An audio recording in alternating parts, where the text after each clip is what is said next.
तो आप चंद्रगुप्त जी अगला सवाल पूछें। मेरा सर अगला सवाल ये कि मुझे ही ओसीडी क्यों हुई? हाँ, मेरे गांव में मतलब जहाँ पे मैं रहता हूँ और भी है, मुझे ही क्यों पकड़ा? आपको ही ओसीडी ने क्यों पकड़ा? क्या कारण है? ये भी बहुत सही सवाल पूछा है और हर ओसीडी वाला ये सवाल जरूर पूछता है कि सर ओसीडी ने मुझे ही क्यों पकड़ा? मुझे ही क्यों पकड़ा? आपको इसलिए पकड़ा क्योंकि आपकी कमजोरी थी धर्म और ये भगवान। हाँ जी। इसलिए आपको रिलीजियस ओसीडी ने पकड़ा, क्योंकि आप बचपन से ही धार्मिक वातावरण में रहे या धार्मिक चीजों को ज्यादा वैल्यू देते थे और उनको रियल मानते थे। जो ये शास्त्र हैं, पुराण हैं, ये कचरा है, कचरा पेटी है, बिल्कुल बकवास है। इतनी बकवास है जैसे कोई राहुल गांधी तो इतनी बकवास करता नहीं है भाषण में। कुछ लोग है ना बकवासबाजी करते हैं, जो वो कहना कुछ चाहते हैं कहते कुछ ही हैं। गाय की भैंस के नीचे, भैंस की गाय के नीचे, कोई कुत्ते से बच्चे को जन्म दे देता है, कोई लकड़ी से बंदे को जन्म दे देता है, कोई जो स्त्री है वो कुत्ते को जन्म दे देती है, कोई भाई पसीने से ही पैदा हो जाता है, कोई ऐसे शक्ति देने से पैदा होता है। तो ऐसी बकवासबाजी है इन शास्त्रों में और कुछ भी नहीं है। तो ये पहली दूसरी वाले बच्चे से भी निम्न बुद्धि के इंसानों द्वारा लिखित ये धार्मिक ग्रंथ है, जिनको आपने सच माना, उसके कारण आपको ये रिलीजियस ओसीडी हुई। भगवान नाम की इस दुनिया में कोई चीज नहीं है। भगवान सिर्फ और सिर्फ हमारे डर का नाम है। वो कल आपका पूरा विषय कंप्लीट होगा, तब आपकी सारी ये गुत्थी सुलझ जाएगी। आपको इसलिए हुई कि आप भगवान में, धर्म में बिलीव करते थे और अंधा बिलीव करते थे। वैज्ञानिक जानकारी नहीं थी, सिर्फ सुनी सुनाई जानकारी थी। कोई आपके पास ऑथेंटिक प्रूफ नहीं था, लेकिन जो आपको सिखाई गई चीजें वही आपने मान ली, वही आप सच मान रहे थे। तो एक तो ये एक कारण है कि आपको ये ओसीडी हुई।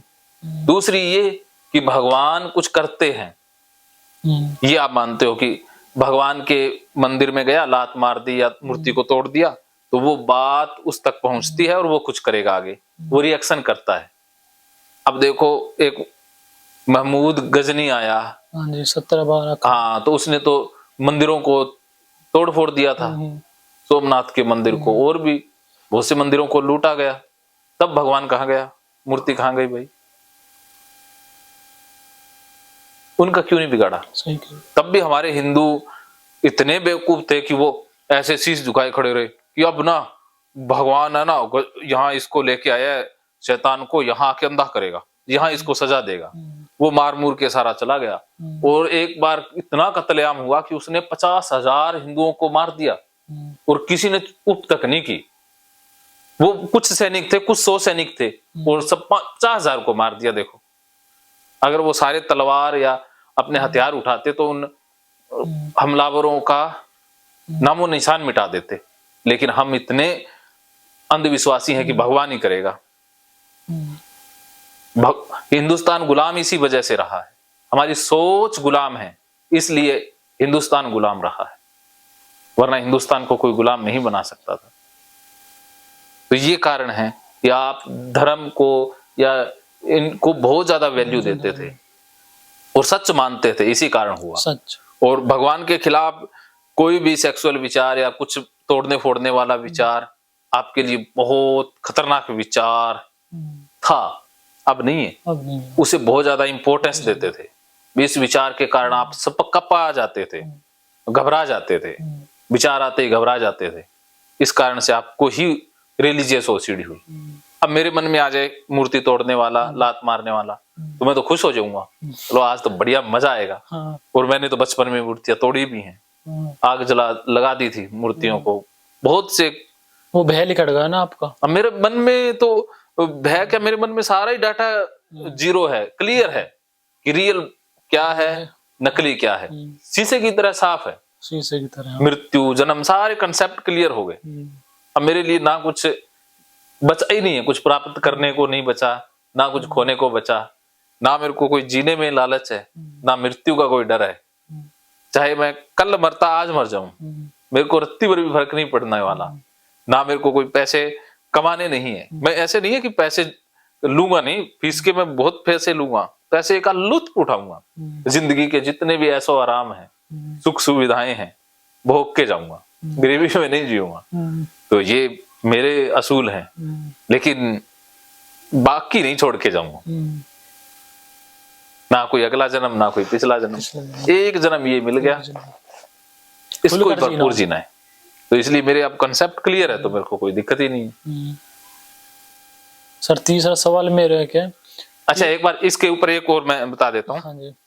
कि जैसे एक उदाहरण से और समझिएगा, जैसे टायर होता है, गाड़ी का टायर, उसमें आप हवा भरते जाओ तो वो कहां से फटेगा? जहां से ट्यूब कमजोर होगी या टायर कमजोर होगा, फट जाएगा ना। वैसे ही आपके अंदर एंजाइटी बढ़ती रहती है। जैसे विचार एंजाइटी बढ़ाएंगे, प्रेशर बढ़ेगा, तो प्रेशर रिलीज होगा वहां से जो आपकी कमजोरी है। तो आपकी कमजोरी यही था, माफी मांगना, ये कंपल्सन के रूप में निकल जाएगा, अवॉइड करना।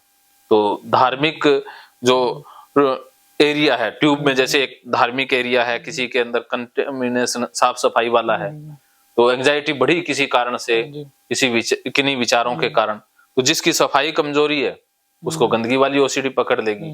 जिसकी शरीर कमजोरी है, अर्थात वो बीमारी से बहुत ज्यादा डरता है, बीमारी ना हो जाए, तो उसके मन में बीमारी, असाध्य बीमारी न हो जाने वाले भय आ जाएंगे।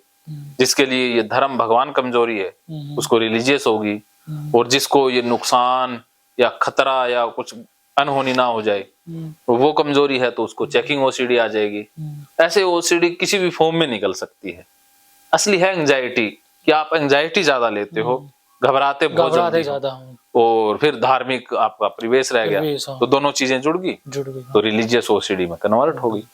ये सवाल पूरा क्लियर? हाँ जी। महकेंगे फिर से खुशियों के रंग भगवत गीता थेरेपी कोर्स के संग। इतिहास का पहला ऐप जो गीता के माध्यम से ओसीडी डिप्रेशन का इलाज आसान बनाएगा। ओसीडी डिप्रेशन का इलाज हुआ और भी आसान, और वो भी बिना दवाई, घर बैठे। किसी को बीमारी की चिंता है तो किसी को चिंता की बीमारी है। भगवत गीता ने लाखों करोड़ों का जीवन बदला है, और आपका भी बदलेगा। गीता थेरेपी कोर्स में आपको मिलेगा सभी 11 प्रकार की ओसीडी का संपूर्ण इलाज, जैसे गंदगी का वहम, बार बार हाथ धोना, बार बार सफाई करना, बार बार लॉक दरवाजा चेक करना व अन्य सामान की चेकिंग बार बार करना, एक ही विचार बार बार आना, नुकसान व मरने मारने का विचार आना, HIV, rabies, cancer, heart attack का विचार आना, IBS और नींद न आने की समस्या का हल गीता कोर्स में मिलेगा। आत्महत्या वाले विचारों से मुक्ति भी गीता थेरेपी कोर्स से मिलेगी। राजेंद्र जोधपुरिया ऐप पर आपको ओसीडी से संबंधित राजेंद्र जोधपुरिया की किताब भगवत गीता के मनोवैज्ञानिक रहस्य और अन्य टिप्स पढ़ने को भी मिलेंगे। गीता है महान थेरेपी। गीता में CBT, हिप्नोथेरेपी, माइंडफुलनेस, ERP व अन्य बहुत सी साइकोथेरेपीज का समावेश मिलेगा। राजेंद्र जोधपुरिया ऐप एक, फायदे अनेक। आज ही प्ले स्टोर से डाउनलोड करें, लिंक डिस्क्रिप्शन में है।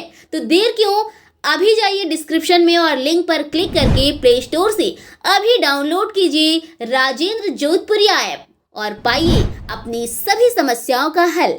मानो तो मौज है, वरना समस्या तो हर रोज है।